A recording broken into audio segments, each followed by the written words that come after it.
Hey everyone, welcome to the program WRSA Radio. I am your host, Grenadier One.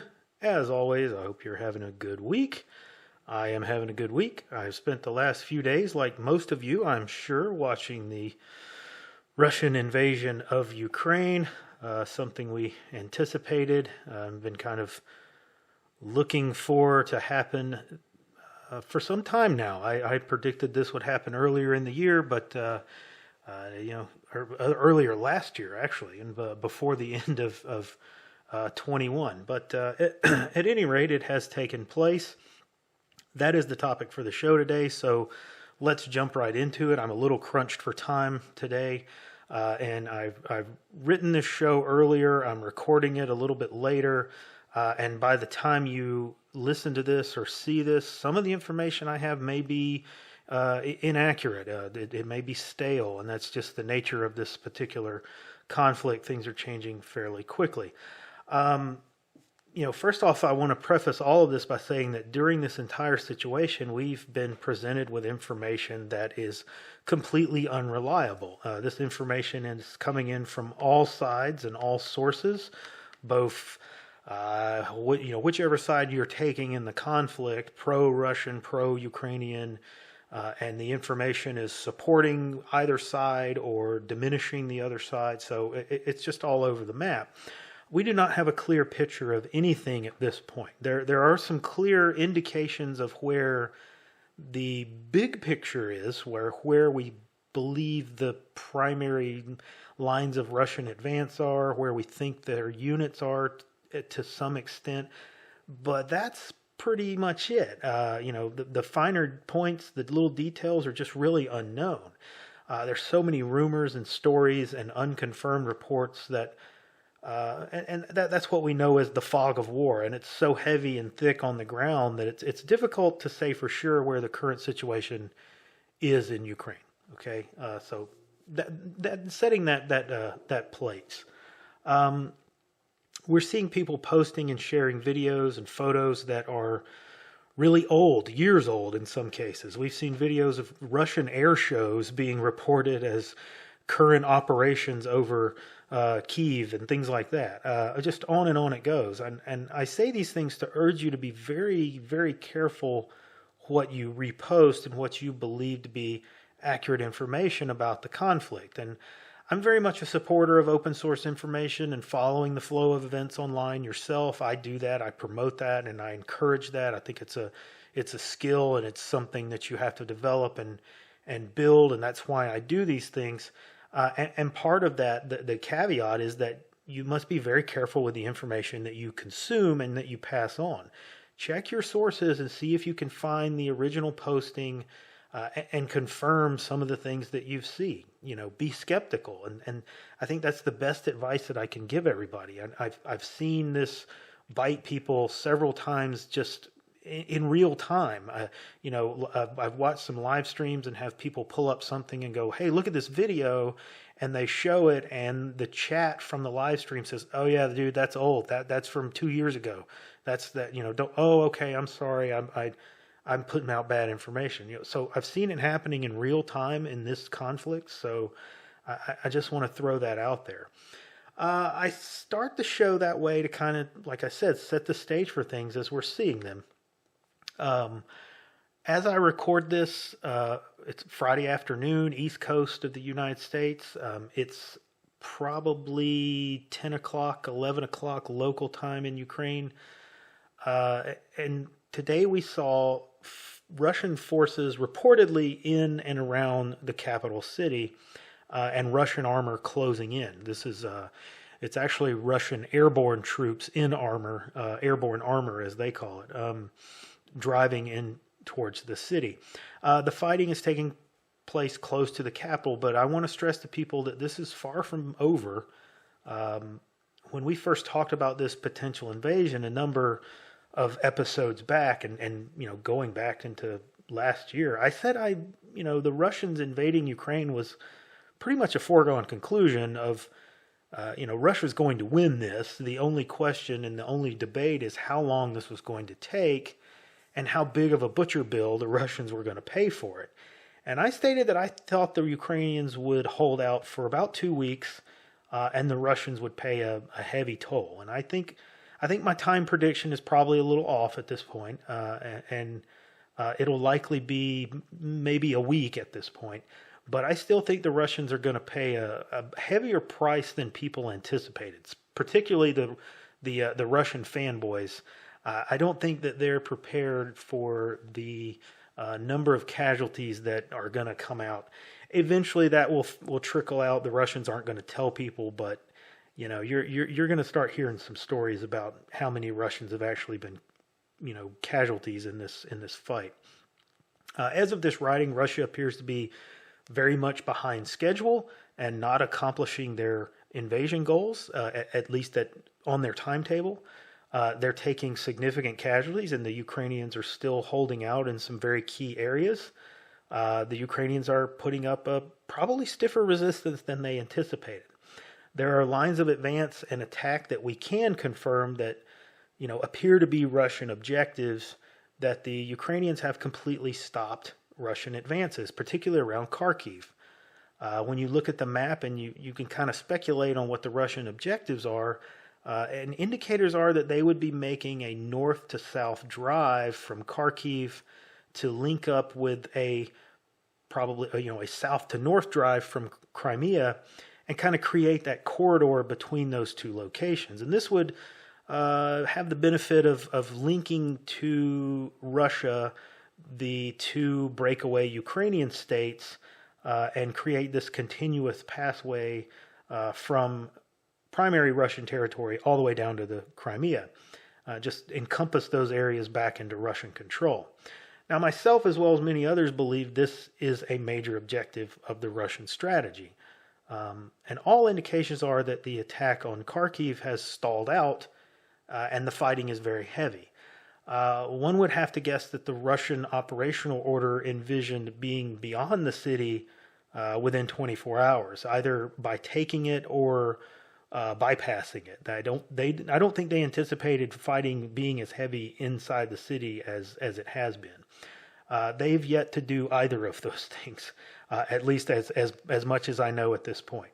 We're seeing to the west, closer to Kyiv, that bypassing and that kind of strategy taking place. Russian forces bypassed and they surrounded two cities in a drive on Kyiv in order to prevent getting stalled out. They had more room to maneuver in that area, and that facilitated the encirclements of the two cities, Sumy being the first one. This is in the Sumy Oblast, which is kind of the state right next to where Kyiv is. And they were pretty heavy fighting in Sumy, and then they bypassed it and caused, it looks like the Ukrainians had to displace and move away from there. But there is a secondary city along that route that they just completely bypassed it, encircled it, and said, hey, we'll come back and deal with this later. And they moved on. But those cities are still being held by Ukrainians, and the Ukrainians are still a threat to those lines of communications. So that route is unsecure. Yesterday we saw an attempt to take control of two airports in Kyiv that would allow Russian follow-on forces to be airlifted in. This did not occur. The Ukrainians were able to retake those airports, drive off those attacks, at least for some time.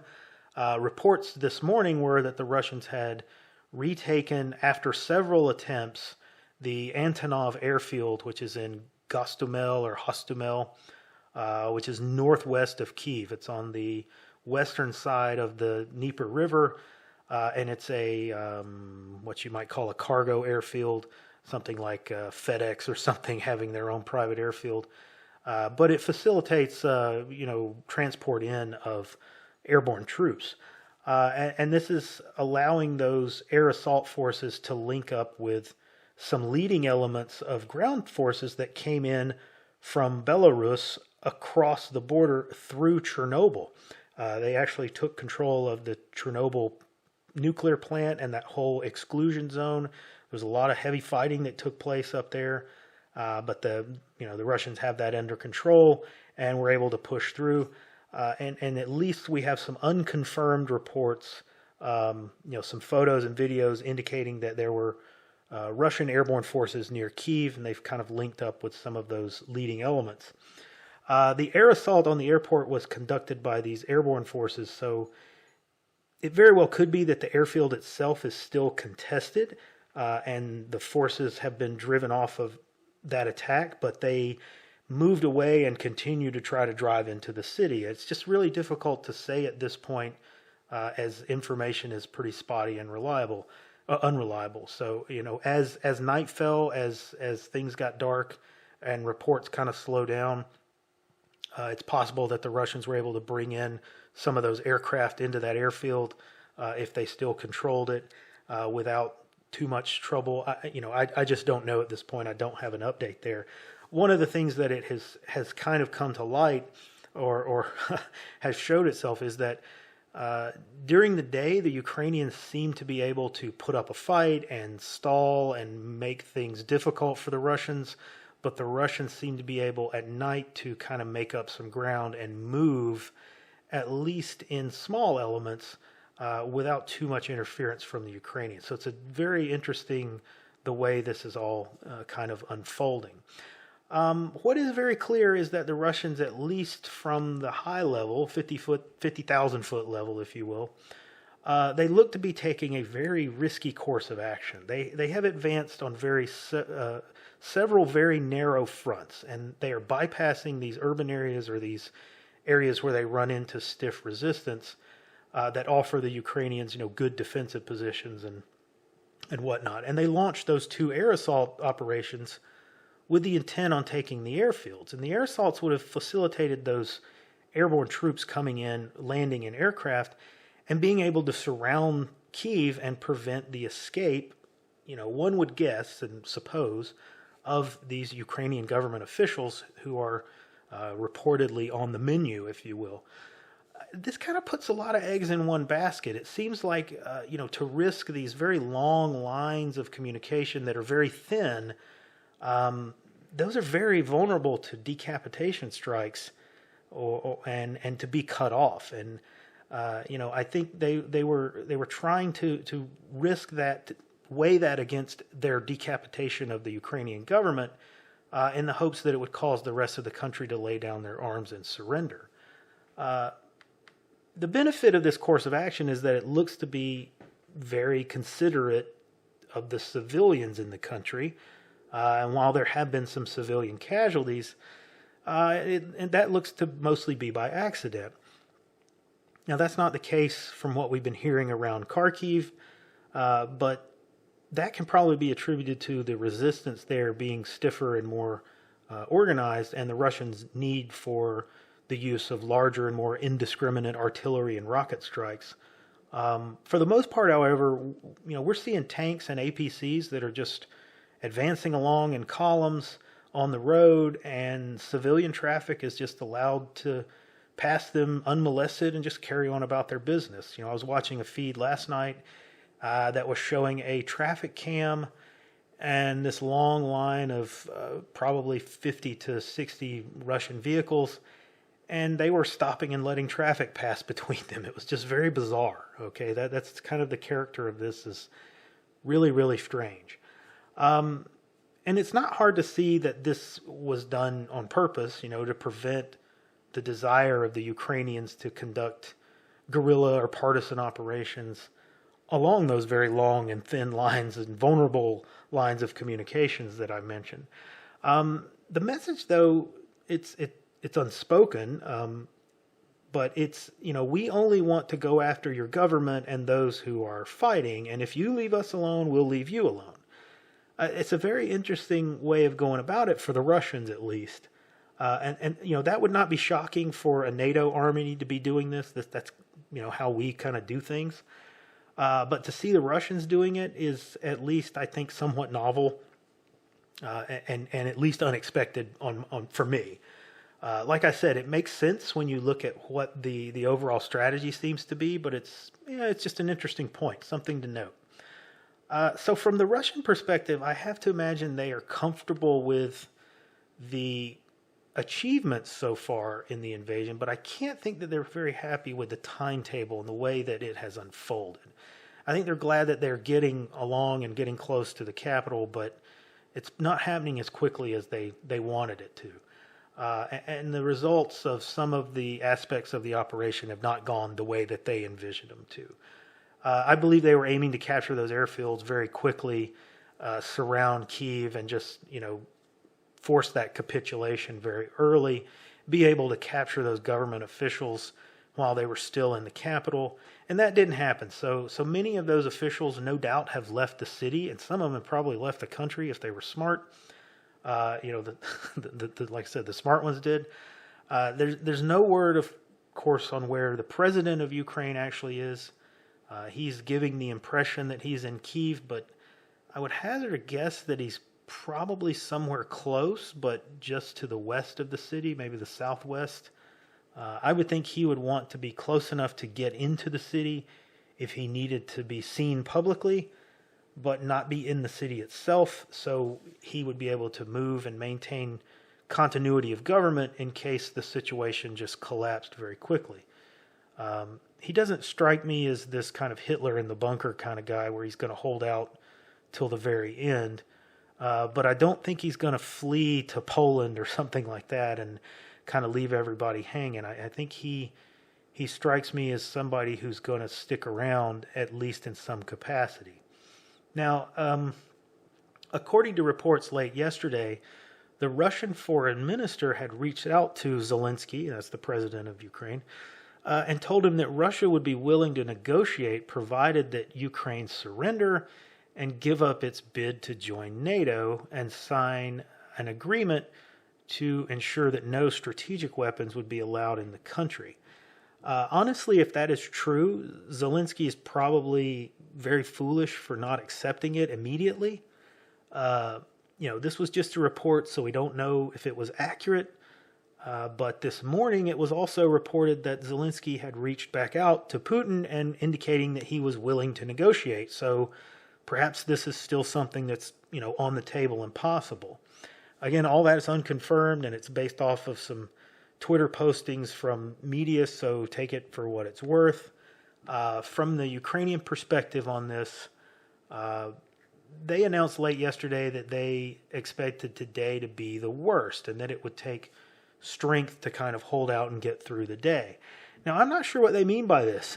From a basic reading of it, it looks like they expected perhaps that Kyiv would be encircled, or that information would be painting a very dark picture, and they wouldn't be able to counter that, and they wanted people to be able to kind of see through that and hold out.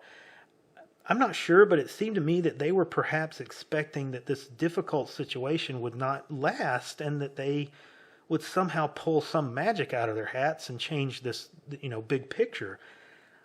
I don't know what they were getting at, and it's very much possible that they were simply just trying to reassure people and just kind of navigate through the next 24 hours. The kind of rah-rah stuff that governments say all the time. That's entirely possible. But when you back up from the situation and you look at how strung out the Russians are, if the Ukrainians could manage to get their forces in order and coordinated, they could launch a very devastating series of limited attacks that cut off those leading elements and just chew them up, or at least, maul some pockets of them. All of the Russians all along those highways, they could really tear them up. And one has to wonder if they've never studied the Allied situation in Operation Market Garden from World War II. The Russians have set themselves up for something that's almost an exact repeat of that operation, but the Ukrainians do not seem to have the ability to take advantage of it, at least yet, what we've seen so far. We'll just have to see how the next 24 hours goes, because something like that happening, it's a slim possibility, but it might just be what the Ukrainians were talking about when they said that today. That today would be the most difficult. Maybe they're planning to draw the Russians in for some time and then launch a counterattack along those lines of communication. Maybe they had some delusional hope that NATO would join the fight and, drive the Russians out for them. Unfortunately for the Ukraine, They're the last or latest in a long line of countries that have discovered that the U.S. and European countries are quick to promise support and help, but when things get politically difficult, they are also very quick to pull the rug out from under those countries and leave them hanging in the winds. We have no credibility on these things, and it's amazing to me that any country or resistance group anywhere in the world would be stupid enough to trust us in these kinds of situations. We just do not deliver when the times look rough or it looks like things might get tough and people might get killed. That is just unfortunately the way things are. I want to close this on some thoughts on the people of Ukraine. For a long time, I have followed this situation with their proxy conflict with Russia. Since the breakaway republics kicked off fighting in the country, I've watched every video and report coming out of that place, sometimes multiple times. It is just something that I've found a kinship to, or at least a connection to, and very, very much a place of study. This is all the result of U.S. covert diplomatic action and the cooperation of anti-Russian groups within Ukraine. Corrupt and evil people, to be quite honest. We orchestrated a coup that removed the pro-Russian president of Ukraine, and Russia's been pissed about that ever since. They know that a pro-NATO government in Kyiv will lead to strategic weapons and NATO armies sitting right in their backyard, and they have no acceptance of that. They're not having any of it. And I can't blame them one bit. Were I in the place of a Russian, I would be pushing to invade and get this settled as soon as possible to eliminate that possibility. From the perspective of Ukraine, while the government is corrupt and rotten through and through, and it's worthy of being replaced with a pro-Ukrainian government, the people of the country, at least for the most part, seem to be more pro-Western and at least pro-European, and not in favor of being ran by Russians from a distance, And they have a right to decide their own destiny for their country, and if they want to be an ally with NATO, then that's up to them, and that should be the way it is. But if those breakaway republics want to be part of Russia, I can sympathize with them as well. They want to go that way and do that. That's on them. As long as I've watched this unfold, I've never gotten behind one side or the other in this conflict, because I can't with good conscience support any of the leadership or the political positions involved, one over the other. I think they all have very viable and